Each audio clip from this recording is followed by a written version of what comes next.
LCSW kind of exposed me to the reality of transgender, and well, at that time it was transsexualism. It's my 12th year living every day as a woman. LCSW is a licensed clinical social worker. She was a therapist that I was seeing. Dot. I love you, Dot. Thank you so much. She helped me come to the realization that I may not be gay and I may not be a drag queen, but I may be transsexual. I was getting some help at an institution. I had to check myself in and get some help, and she was there as one of the staff there right before she retired, actually. And I would see her once a week, and she'd listen to my stories and help me. She just was like a guide and navigated me to the light.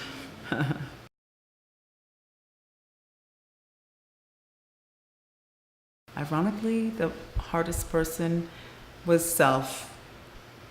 It was really hard for me.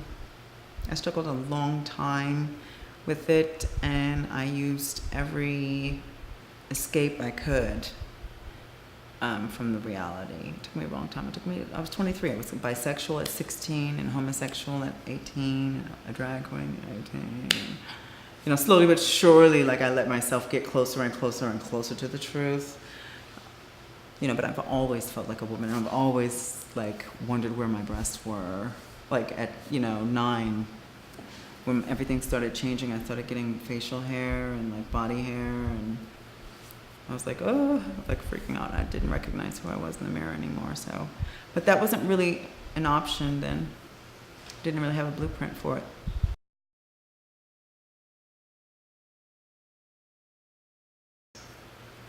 Yeah, quite a few times. I've survived quite a few encounters with some angry people.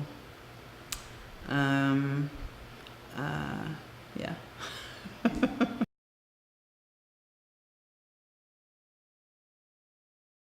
Oh wow, in high school I looked like Human. I don't know if you remember Human. I think it was like I don't know, I just looked like a little rebel kid. Like I had like Doc Marten boots with like big, platforms and baggy jeans, and like my little cap to the side and my little nicely trimmed mustache, goatee, my plucked eyebrows. I was working the hot male side of me.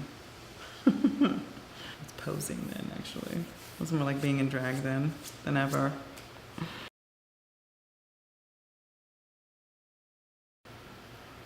I would come home from some working on set, and I would see the girls that I was being typecasted as on set, because I started doing drag, and I had joined the Screen Actors Guild, and I was doing both roles. I had Z card for him and Z card for her, but I kept being typecasted as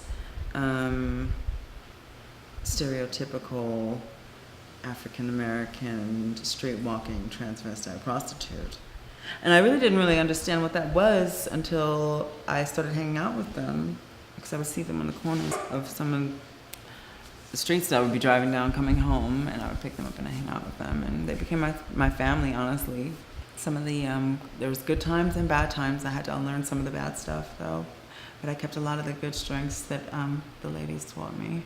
Have you maintained any of those friendships? Some of them, yes. Yes, definitely. Yes, some of us made it out of there, I should say. A lot of us haven't, rest in peace for any girls that didn't make it.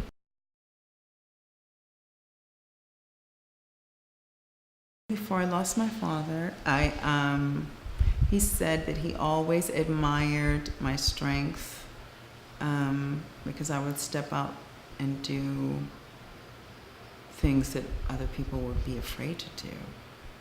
And he admired me for my strength. And honestly, to hear that from my father was like everything, And I think those are the most important relationships. Whoever your family is, whether it be immediate or, your made-up family, family's really important to me.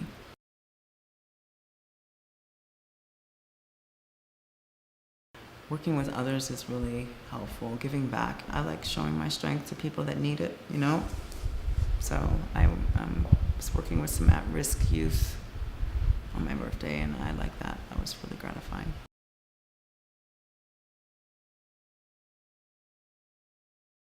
Still not really seeing, like, in the media, what I feel, in my opinion, is what the majority of us are, the template for how we're really, like, living our lives. Like promoting SRS is not where I'm at. Like, I enjoy being middle-sexed, and I'm proud to be that way, and I'm not trying to adhere to the male and female gender binary that people expect us to, and I don't want to become part of the 50% of us that commit suicide after SRS surgery.